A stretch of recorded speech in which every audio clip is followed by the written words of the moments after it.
Hello, welcome to Social Anxiety Solutions, your journey to social confidence. This is Sebastian van der Schrier. It's been a long time that I've actually interviewed someone for the podcast, as in like years, but today it is happening. And I have a very special guest. Her name is Emma Roberts, and I'm just going to introduce you first. Welcome, Emma. Thank you.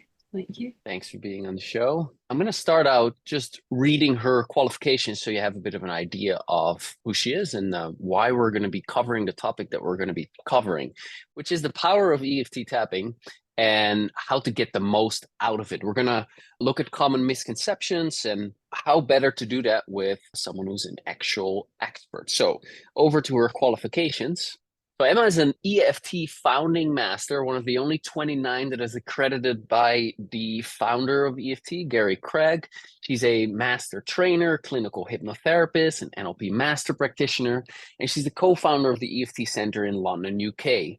And she was the first ever podcast guest when I started this podcast, and we covered the topic on how to overcome shame. All right, so Emma, I gotta get back into this. I haven't been doing this in a long time, but I thought it would be interesting to start off by how did you roll into this world? Like, what probably pain motivated you to actually start doing this work? Or, what was it in general? And how did you discover tapping? I've always been curious about what works in therapy world. And at the time when I discovered it, I was a hypnotherapy and an NLP master prac, and I was coaching in the what was then the European College of Holistic Medicine, coaching people in those two modalities.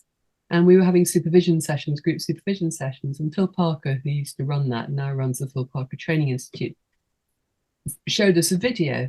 And it was a video of Gary Craig tapping on somebody for a phobia. And it worked. And it was so weird. And Sue, who I work with, who I know you also know, we're in this group. And we're both going, what's that about?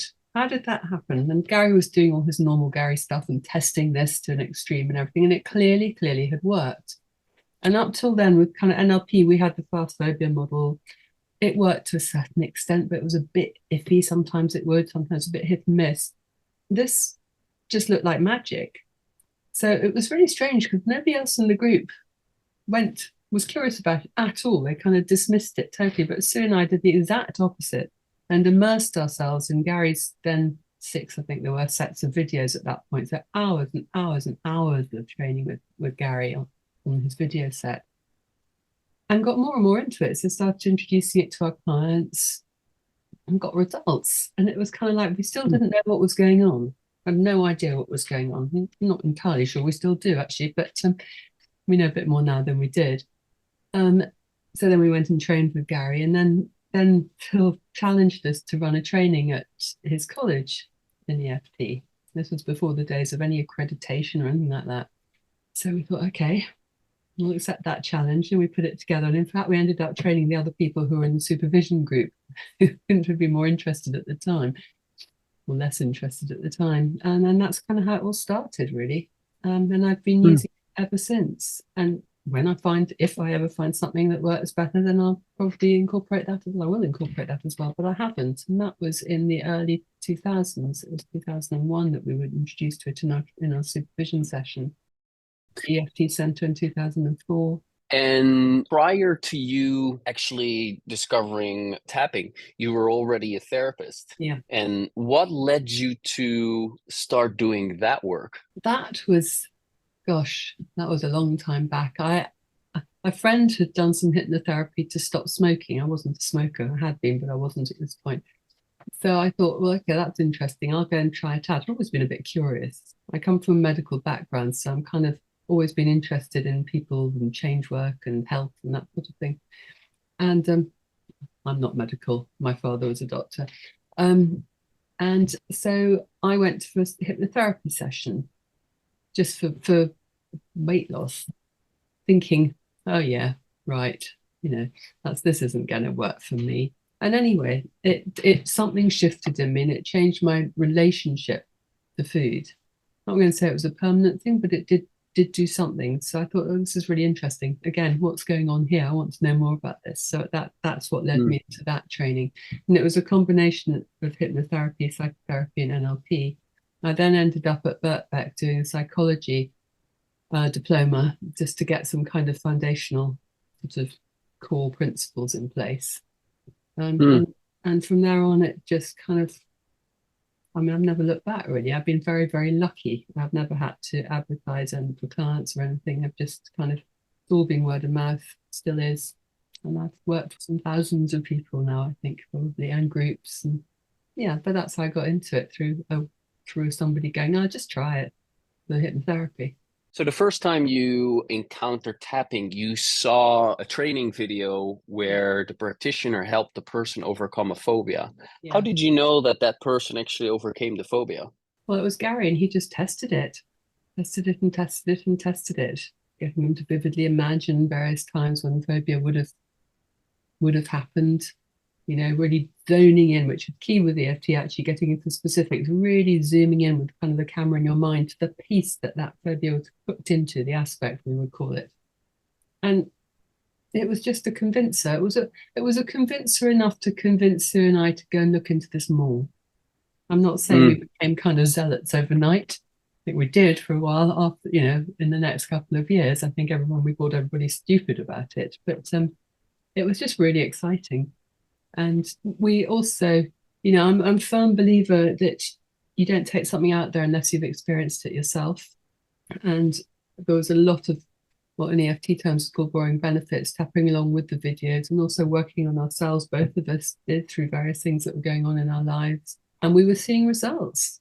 And also with our clients, we were seeing results. And so that became a convincer. Got it. Great. If someone is watching this or listening to this for the first time and they're like, what is tapping? Like, how can you explain it in a short way that's easy to understand? Okay. That's like in a nutshell, which is always a challenge for EFT practitioners. Less so now because there's some research. EFT is it's a coming together of Western psychotherapeutic approaches and Eastern traditional Chinese medicine. In as much as we use the meridian system, the energy meridian system that is used in traditional Chinese medicine as a vehicle for clearing kind of energetic body. I'm doing this because this is how I tap. Energetic blockages in the system, which come up when we're tuned into a negative thought, a negative behavior, whatever. So I'll give you a quick example. Let's supposing you've got an interview next week and you feel nervous about it. You'd experience that nervousness actually probably either butterflies in your stomach or a tightness in your chest or something. That's the kind of the energetic manifestation of the issue. So we would either tap on those sensations, or we might tap on the anxiety, or we might tap on what we think is going to happen, or what happened last time we went to an interview, and to clear the kind of how it's showing up in our physiology, really, for want of a better word. That wasn't very short though, was it, Seb? Sorry. Okay, got it. Got it. So someone has an upcoming meeting and they feel nervous or anxious about it. And then what do they do specifically? Like what is tapping? They tap on a series of 9 points or 8 points, it's flexible, whilst they're thinking about the problem. So they might be thinking, there might be a belief, then they're not going to like me, no one likes me. It might be, I'm going to say something stupid. It might be, last time I had an interview, this happened. It could go back to very, very early on. It could be, you know, I'm no good at exam situations. Judge me, whatever's going on. It doesn't, you know, it's different for every single person, but you tap on various points in your body, which I'm showing you now, whilst you're thinking this, and you can say, I'm saying it out loud. So, okay, so I'm really nervous. They're not going to like me. I'm not good enough. Who am I to be doing this job anyway? You know, last time this happened. Or fear of failure. Whatever it is. And actually, as you start off very generally like that, you can tweeze out what's actually got the power for you. And then you would be more specific. And take that back to its origins, really. That's the therapeutic approach with tapping, getting to the underlying root causes. And what then happens as a result of doing that tapping? The system kind of releases. You'll see people sighing or taking a deep breath, and the relationship to the issue won't be the same. So it's never actually about the problem, although it will seem like it's about the problem. It's always about our perception of the problem, our relationship to the problem. Again, for instance, if it's kind of like when I was 10 years old, I failed this exam and it was awful. It's, you and I could have had that same experience and you might feel completely differently to me. So it's all about how it's impacting us in the here and now. That past experience, it's well over, and we remember it, it's well over. I might feel really devastated and ashamed, and you might feel, well, just an exam, so what, sort of thing. You wouldn't need to tap, but I would need to tap on that experience to release that kind of that shame element, if you like. So say I am afraid of an upcoming meeting and I feel this anxiety and tension, and I have like a lump in my throat and a tightness in my chest, and I'm going to apply that tapping technique. What's then the outcome that I'm after, and what will I notice on the way to getting to that outcome? Calmness is the intended outcome. A relaxation when you think about that meeting or that past memory. On the way to it, you might get flashes of other memories, other things that remind you of it. One of Gary Craig's favorite questions: what does this remind you of? Because we're all experiencing the world today through the filters in our mind that have been created from our emotional history. So as we clear those filters, we get a kind of a clearer sense of ourselves and of the world around us. It's a much more peaceful place to be. And that's what that's what everybody, and self-acceptance and inner peace. And I look at the world today and I think, gosh, we all need to be doing this, because actually the only thing most of us can constructively do to help anything change is to change ourselves on the inside and access peace and calm. And these states, we call them states, they're catching. It's like you go into a room with somebody who's really angry and you feel kind of uptight as well. The same thing works with calmness and peace. They're contagious in a really positive way. We can do this work on ourselves. I think the bigger the impact actually on the world in general. Yeah, nice.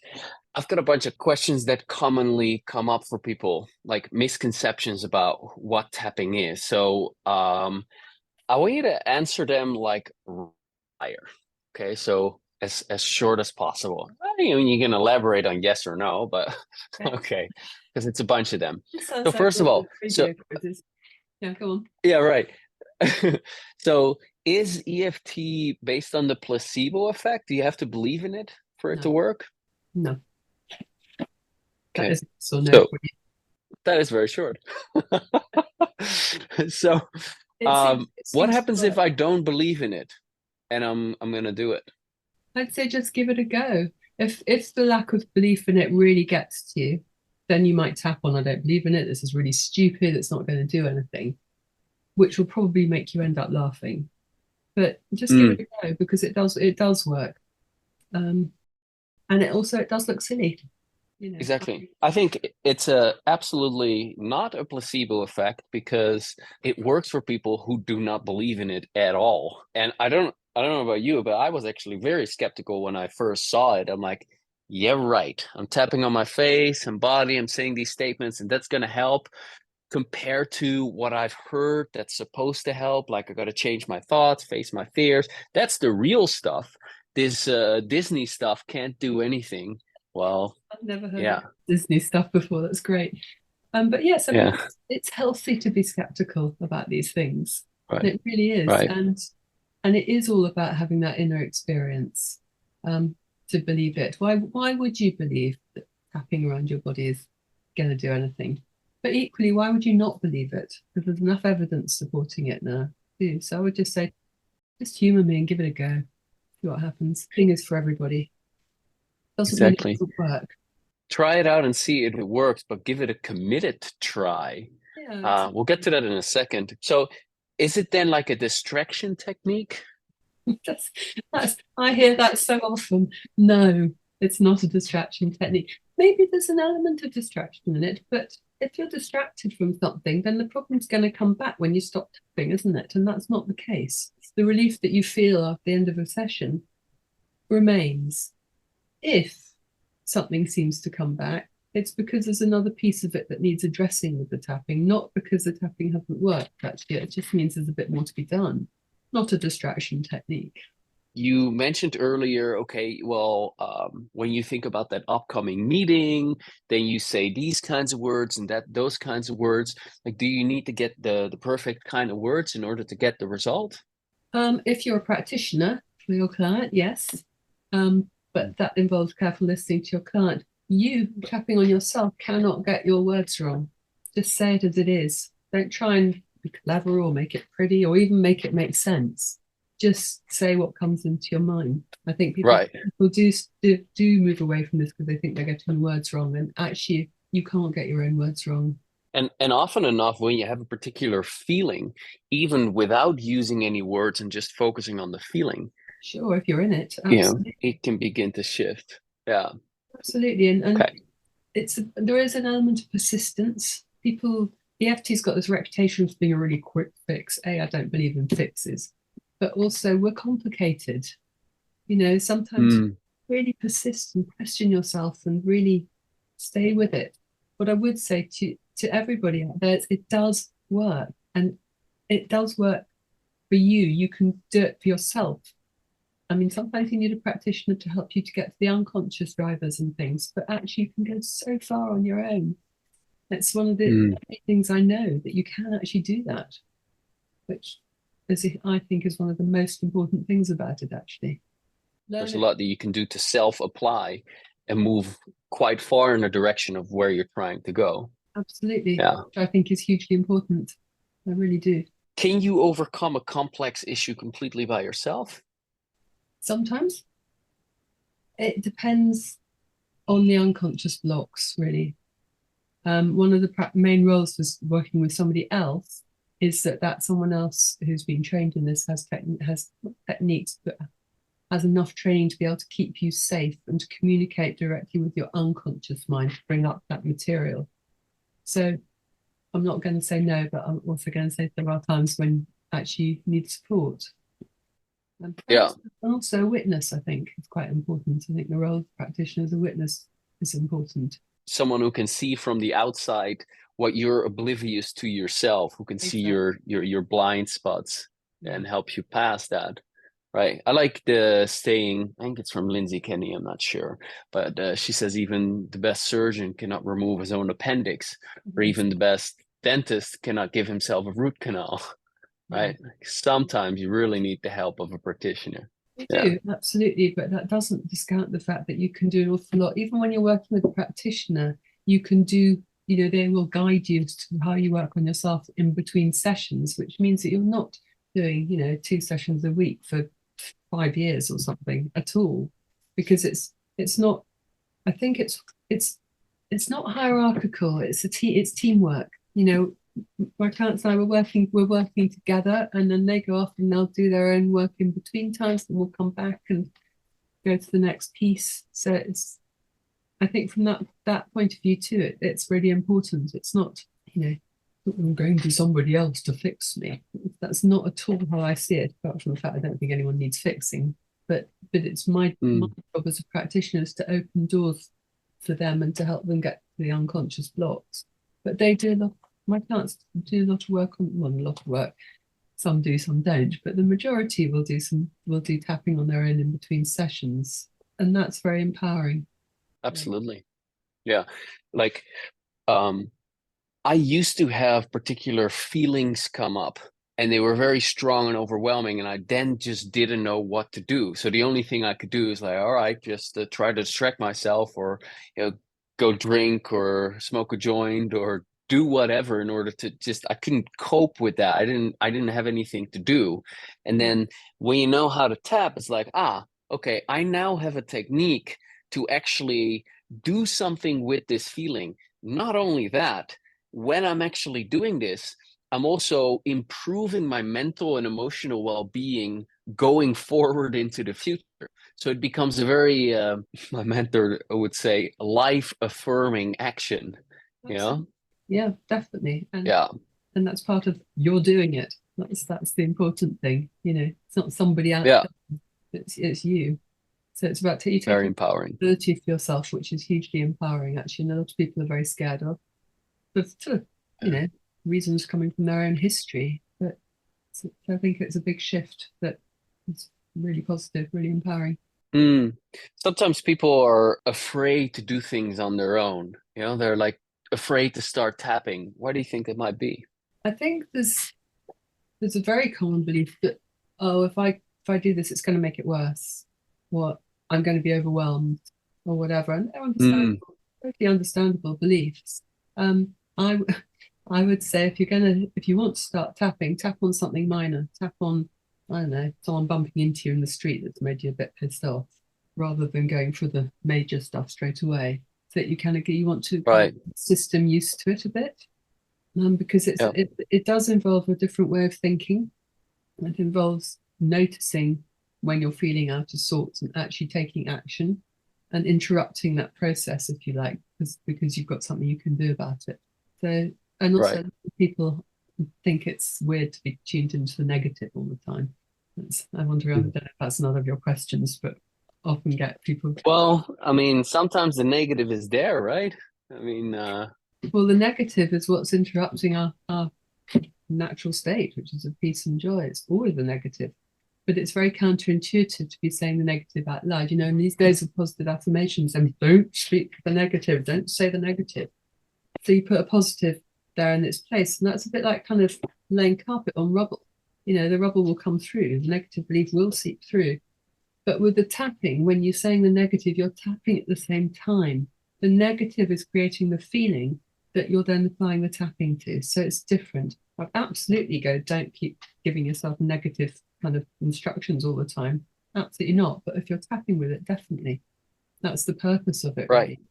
Right, exactly. So if you are triggered by something socially and you feel really ashamed of yourself in that moment, Yeah. when you then actually begin to do the tapping, the shame will begin to decrease and release, along with associated thoughts that you have about, oh, I should have said this and I shouldn't have said that. Oh, now, and like fears that then start coming up. Oh, what if I'm going to run into this person again? And like ideas, this has ruined my reputation. Like all of these things are very valuable to then tap on because it will start to take the power, the emotion out of those statements, and it will begin to dissolve these feelings in your body. Yep, for sure. Yeah. Absolutely. But the key thing in those moments is to remember to tap.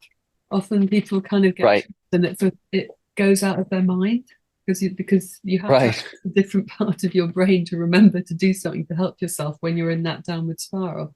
So Mhm. I often say to people, when you start off, just put little post-it notes around the house going, ah, I can tap on that, tap, just to kind of saturate the unconscious mind with the solution. I like that. That's great advice. And then also they need to know how to do it, They do. right? So, and it takes about 3 years to know how to do it properly, right? Really? Where did you get that from? No, I'm just making this up. Right. Pretty easy, isn't it? Takes about 3 minutes to know how to do it properly, I would say. Um, yeah, Right. learning the tapping points is the easy bit. And you can find Hmm. that if you go onto our website, or I'm sure your website, there's diagrams. We've got a free mini course that teaches you how to do it. The artistry of it, I think, is a lifetime journey, actually. And I think, Right. and that's okay. That's quite exciting. I think that there isn't an end to our learning. It's a very new therapy, actually. But you can learn how to do the basics for yourself, honestly. And I would say 5 minutes maybe. It's just tapping around Exactly. a few points whilst you're feeling the feeling. That's how you would start off. Then when you've kind Yep. of got that kind of installed, like a computer program, you can begin to sort of ask yourself questions to get deeper into it. So you click on the file and then the other files come out underneath it, which is, well, there's this time that I felt like this, and there's this time that I felt like this. And then you start working on each of those individual memories. We have something called the personal peace process, which is a way of kind of emotionally doing a spring clean, all that stuff that we're carrying around that's usually not even ours, um, which is about going towards specific memories where you felt a particular way, or negative memories, getting them into a particular format, which again I won't go into now because it takes a bit of time, but that's all. You'll find that on this free mini course actually, and then you tap on that memory. In brief, you give it a title like it's a mini movie, so it keeps you out of the emotion, so you can observe it, but you know the feelings that come with it today. And that, if you were to follow that and do a memory a day, which is what practitioners in training do, you find yourself feeling completely different in a month's time. Just you'd be less reactive to the world. Your thinking, your self-belief would have changed. It's powerful stuff. I mean, I know it looks silly, a bit of tapping and a few words, but it's really powerful. Mm. And it's very powerful also in trauma work, which I know you and I have done quite a lot of. The trauma response is being used now with veterans and things. We're just waiting for a bit more research to come out on that before we can get it officially recognised here in the UK. But by nice guidelines and things, but it's on its way. This is a powerful technique that looks super simple. Well, it is super simple, which is the joy of it, and anyone can do it, even kids.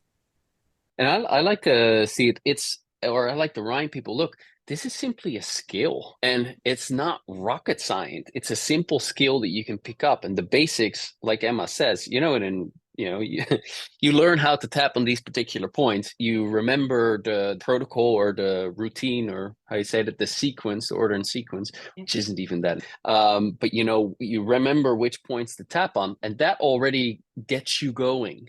And then you can enhance the skill and get better at it. And then as you get better at it, you'll be able to get better and better results just tapping by yourself. Is really amazing. Yeah. Okay. Thanks, Emma. I'm going to share a couple of attitudes that people typically have about tapping, and then I want your expert replies to it. Okay. So I'm going to be the person, and you're going to reply to that. Okay. That's what I thought of. All right. So here we go. It sounds too good to be true. I know it does sound too good to be true, and I'm not going to sit here and say that it absolutely works for everybody, but what I would say is, in a way, it is too good to be true, but it is true. Try it out, get an experience, and then come back to me and tell me what you think. Answer that, because I can sit and talk about it forever. I can be an evangelist about it, but it makes no difference unless you've actually experienced it. So I always say to people like that, yeah, it is. And I know it sounds ridiculous, and you're absolutely right. It sounds too good to be true. Give it a go, see what happens. I learned about tapping when I liked watching a YouTube video of a guy, and he was saying, well, it often works where nothing else works. You just tap on your body and you tune into these things, so your emotions are going to release. I'm like, yeah, right. I tried it, didn't work. Did more research, got the DVDs, and on the DVDs, I saw it working for other people. It still didn't work for me. But I was so desperate that I kept trying. Only once I actually made it to a live workshop in person, and the workshop leader came over and he asked me some personal questions, and I was revealing that I didn't have a girlfriend or no sex in my life, which I was incredibly embarrassed about. I'm 19 at the time, about 20 years ago now. And I get bright red and I'm blushing. One of the problems that I was having is like, now start applying the tapping. And as I started applying it, it was like, when we have a bathtub and you pull the plug, but then it's like a big plug and it drains out of the tub real quick. That was my experience, and I had a real shift. Now I was sold. And that tends to be the experience for people when you actually feel a change in your body. You're like, okay, I feel very anxious, and now, oh, I feel calmer. Now I have evidence that this works. Now people start using it. Absolutely. That's what you're after. Yeah. I mean, there are exercises you can do that will kind of give you that experience very quickly, like focusing on your breath and the tightness in your breath and doing a few rounds and then checking what happens. So that's kind of, that's an exercise, for instance, that we've taken into doctored surgeries and things. The other one is touching your toes. I can only stretch this far, and you suddenly find people who can kind of, literally put their elbows on the floor or whatever after a bit of tapping. It's about finding a way that's simple, that doesn't get into the emotional content particularly, that you can start working with on yourself if you're really a doubter in that way. Mm, But otherwise, as you say, just going straight with what you're feeling in the here and now, you get a response. For that mm, you, that was probably because you needed to be in that environment where other people were witnessing that kind of embarrassment to bring the embarrassment up. And then so it right. was really intense. Yeah. Yeah. Yeah, exactly. Mm. Because I was numb to my feelings up until that point.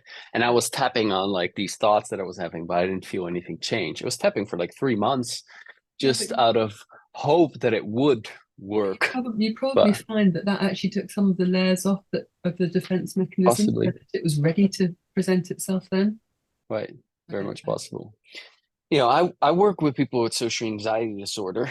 And so one of the things that I often hear is, and I'll hand it over to you, well, I've tried tapping and it didn't work for me. Have they tried it on themselves? Do they need to see a practitioner? I mean, sometimes we just need to go and see a practitioner to get started. I'm not going to sit here and say it works for absolutely everyone. I think it has the potential to work for everybody, but that's not the same as, there are unconscious beliefs get in the way. And also, there's a question of timing as well. Some problems, it might not be the right time. It might not be safe for them to shift. Right. There might be other issues going on that are kind of unconscious and preventing any change. So, and that's where a practitioner will come in. I was going to say also a lot of people have tried tapping by tapping on the positives, like there's a lot of stuff on YouTube on positives. And yeah, and those are really great because they introduce you to the tapping and they make you feel good in the moment. But they're not doing the therapeutic work of getting underneath and doing the deeper change work. So it maybe for those people, maybe they've tried that, but there's something deeper going on that needs to be worked with therapeutically with a practitioner. Right. Right. And sometimes the problem that you're having requires a lot more skill than just, oh, I know how to tap on these points, And sometimes your problem is a lot bigger than a generalized tap along video. Absolutely. And so if you try a tap along video and you don't notice any difference, or you try the tapping for yourself and you don't notice any difference, it doesn't mean that the tapping doesn't work per se. It just means, okay, there's more going on. My skill level is not enough, or I need to get some outside help. Yeah. And following I'm going to say is not because I'm looking for clients, because actually I'm not available for coaching, but I've now been coaching for 14 years. And I also, in the Social Confidence Club, I do live coaching. And I've been doing that for 5 years now. So I do group coaching, and Emma sometimes comes in as the guest once a year, as well as Sue. And then what we do is we work with a volunteer in front of the group. So now there's a whole screen full of people watching me, or in Emma's case, watching Emma, working with that practitioner. And I have, in all of those years, never had it that I couldn't get any results with a person. And I've heard it a gazillion times. Oh, I feel really stuck. Oh, nothing works for me. Oh, I'm trying to tap, but I can't get anywhere. There's always something going on that's an obstruction to the tapping working. That's Yeah. In our terms, we call that psychological reversal. And it's usually, I mean, there are some classic kind of unconscious interferences, safety being one, deserving is another one, or someone else not deserving you to change, fear. And actually, it sounds really perverse or kind of counterintuitive, but wanting to, sure, you want to change, that's why you're doing this work, but actually, deeper down, there's probably a part that's going, I don't want to change. And actually, just saying that whilst you're tapping can quite often shift you through a block. So, Yep. I come back to we're complicated people. It's Absolutely. we can stitch ourselves Yeah. up in a vast variety of ways. Next thing.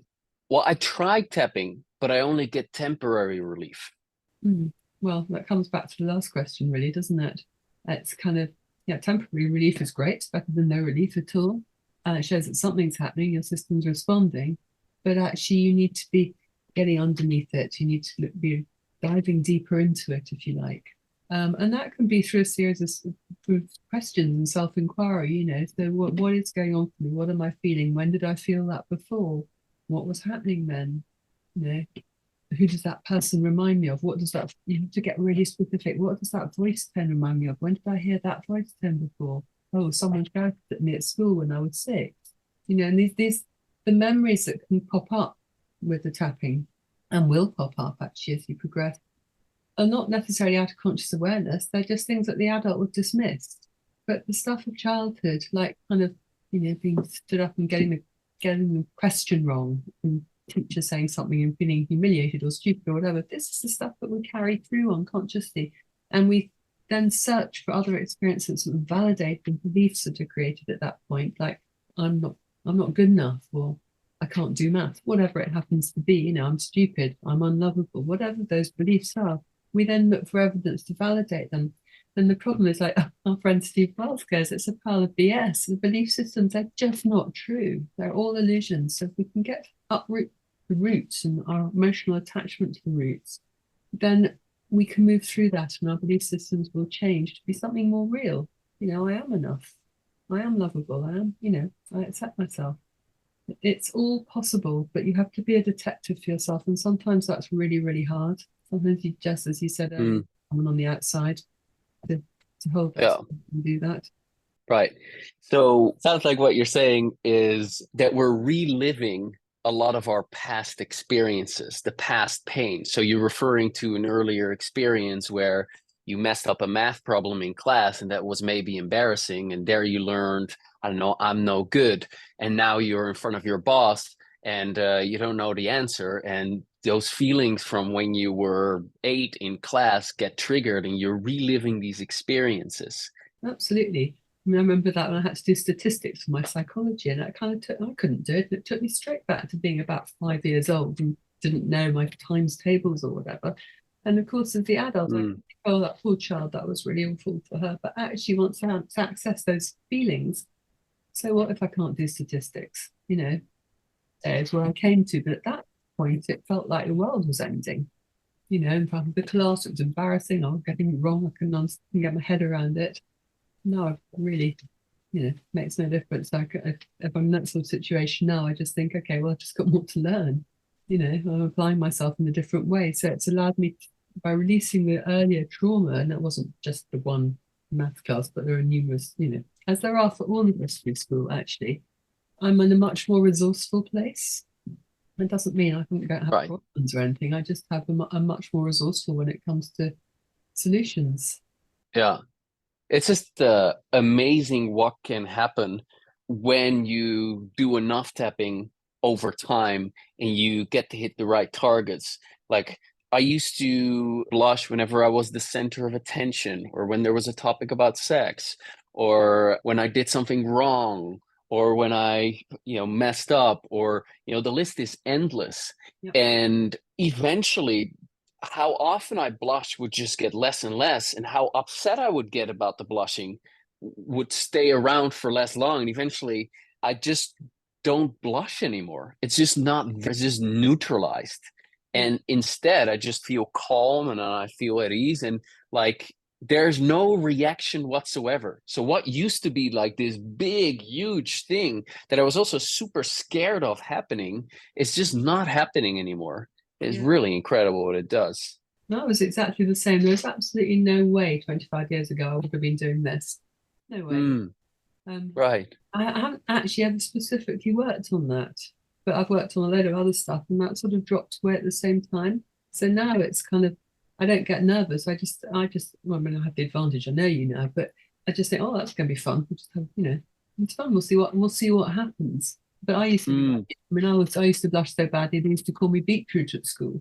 So Wow. I've got the same history there. But sometimes I might blush sometimes, but it doesn't matter. What? How because I'm sure a lot of people can relate to that experience. How was that for you in class? What would trigger that blushing for you?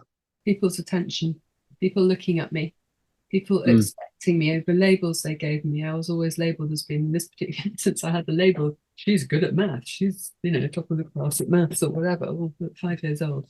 Yeah, maybe it certainly didn't follow me through to the times when it really mattered. But yeah, it was the humiliation of being looked at and being told off. You should know that kind of thing. Probably, yeah, probably true. It's probably Yeah. true, but it was in front of them and in that tone of voice, and all that, what that entailed, and people laughing. That was the other thing. People laughed. Mm, I right. because other children were nervous, they didn't want it to be them up there, it's kind of. And then when you blushed, because it's different for different people, but when you blush, would it then be, okay, the blush is there, the blush is gone, back to normal, or were you upset about it, or Yeah, what upset was your about it. And the experience? more I got upset about it, the more I would blush. Yeah, I Mm, want to hide, really. right. I was really, really shy as a child. I didn't Mm, hardly dared mm, over. I had a very, very demanding, overbearing mother, but I didn't want to be seen at all. I don't know. I mean, children aren't born like that, so I don't know at what point that kicked in. But certainly by that age, it had kicked in, and that was very young. That was first year at primary. So, mm. it took me years and years and years to work through that. And I'm still quiet. I'm not going to say I'm the life and soul of the party or massively noisy or anything else. I am quiet, but that's a quiet just because that's who I am. That's not a quiet because I'm hiding. If I was hiding, I wouldn't be here. Right. Yeah. It's interesting that you said it took me years to work through that. My experience is the same, that it took me many years to work through my severe social anxiety disorder. I mean, this was a very complex issue, so it took many years. I've worked with clients where it was cleared in 3 sessions, but that's definitely not the norm. That's the smaller part of it. The much larger part of it is where it takes a longer period of time to slowly but surely work through the issue. So when someone asks you the question, well, how long does it take to overcome my problem? What's your I'm just answer? going to back up a minute because when I say it took me years to work through that, I wasn't specifically actually working on that. It Mm, dropped away as a result of my personal peace process and things. So when people ask me how long, I don't know how long is a piece of string. Let's do 3 sessions or 4 sessions and see where you're at. I don't yeah. work lots of sessions actually. I do work.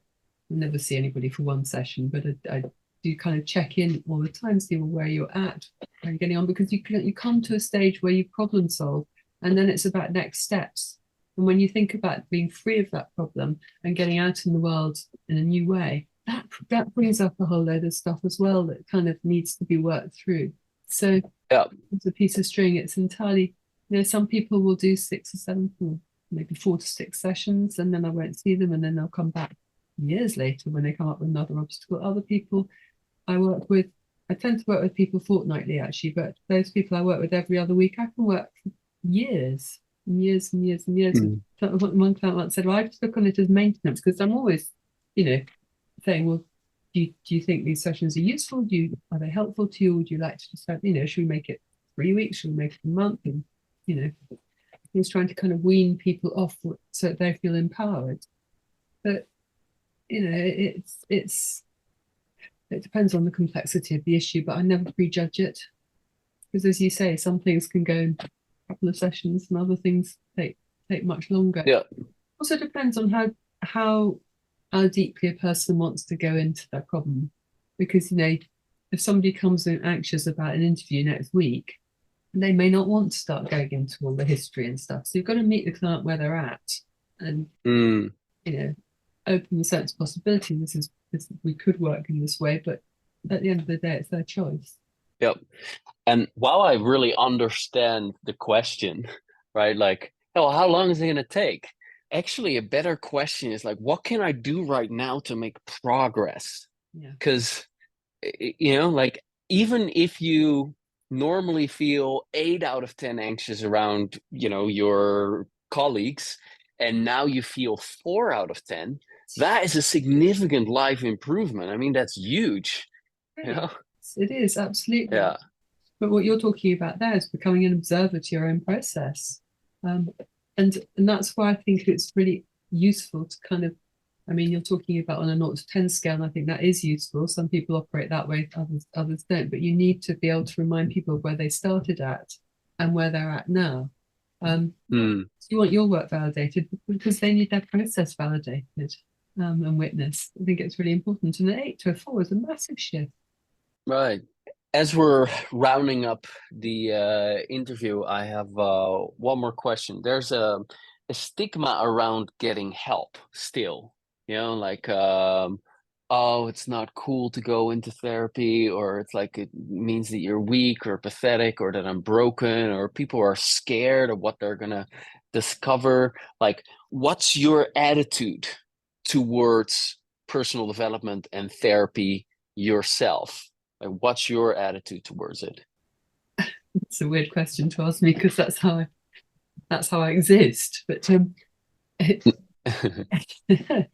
I think that I think as in anything, any field, there are danger points, and there are some people who shouldn't be doing this work as a practitioner.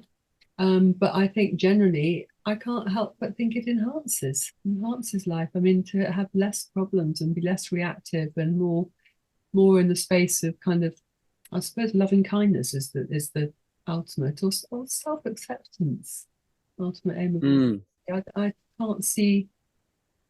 I can't see that there's a negative attached to that. I also don't think you need to tell anybody if you don't want to. Ultimately, people will tell because I mean, all my work comes from referrals. But right at the beginning, if we feel shame attached to coming into therapy, well, then that's the first thing that we'd address. Um, right. I'm not sure there is such a stigma anymore. Well, at least not as much as Mm, when I started 20 years ago. Well, more than that, 25 years ago. There was more, and I think I do. I mean, I probably shouldn't say this, but I do think women are more open to it than anybody else, any other kind of group. But I think that's beginning to change. right. I think that is beginning to change. Right. Which is very good. Which is very good. Yeah. I think it's cool to do therapy and personal development. It shows that you're self-aware and that you're responsible for your own crap. You know, people that have undergone this kind of work, they're better able to handle life. They're in a better mood. You know, like there are so many benefits to it. Like it's crazy that there's a like plus it takes courage to face that which isn't working. It's much easier to put your head in the sand, just turn on Netflix. Really, but So I have massive respect for anyone who does this. that brings me back to kind of where we started, really, isn't it? That the only thing we can actually actively do on the bigger social sense is create that inner sense of peace and calm for ourselves. Mm, Changes the energy around us, which is infectious. And if everybody did it, I like to think that we would not have the troubles that we see in the world today. right, But that's a massive right, challenge, and we've got to get past cultures and religions and all the rest of it. But again, even that is beginning to happen. But it's a slow progression. right. We're moving in the right direction at least. I think Yeah. so. Yeah, I Mhm. really do. I think people's eyes are opening. Great. Emma, thank you very much. Much appreciated. Thank you for being the first one after not having interviewed anyone for such a long time. Where can people find out more about you or your work? My website is the EFT Centre, spelled the English way, re.com. And you can find out all weekly trainings there. You can book individual sessions. And as I say, we've got the free mini course, which you can download and get started on your own. And you will get somewhere with it, quite a long way with it, I would think. So that's best. Awesome. All the Go trainings are ahead. on Zoom. So you can do it from anywhere in the world, even Thailand. So Exactly. Amazing. Great. Thank you so much. thank you for And having me. yes, awesome. Now, if you want to learn how to use tapping to overcome social anxiety completely and get an actual experience of the power of tapping for social anxiety, then join our free 30-day social confidence challenge. It's going to kick off the 1st of January 2024. Now, here's what to expect. Every day you get a short email with a little story, and then at the end of that email you have a little link, you click on it, and there you'll see a video of me, and there I'll guide you through some actual tapping, and you're going to gain some relief. You're going to get insights, you're going to understand psychological concepts that help you overcome and minimize social anxiety.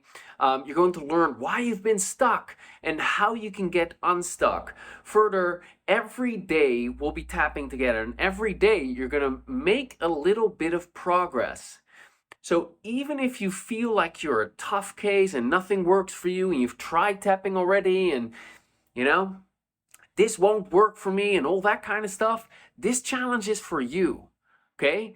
It's going to shed a light on why you have been struggling, and then it's going to provide a pathway, a roadmap out of the jungle towards social confidence. Now, are you going to overcome your social anxiety completely within 30 days? No, but you're going to be able to cope a lot better just in 30 days, and you're going to reduce your suffering significantly. You're going to get so many insights. This is really, really amazing. How do I know this? Well, we've ran 3 times this challenge already, and it's transformed the lives of thousands of people. Now, you can go through it completely anonymously, but underneath all the videos, you'll see hundreds of comments of people participating, sharing their struggles, sharing their wins, sharing their breakthroughs, and we reply to every single comment. Our team replies to every single comment. So we're building community and we're creating a buzz as we're doing this together. So kick off 2024 with less social anxiety and more social confidence. Okay, this is completely free. Join us by going to bit.ly/social confidence challenge. That is bit.ly/social confidence challenge. Go there now.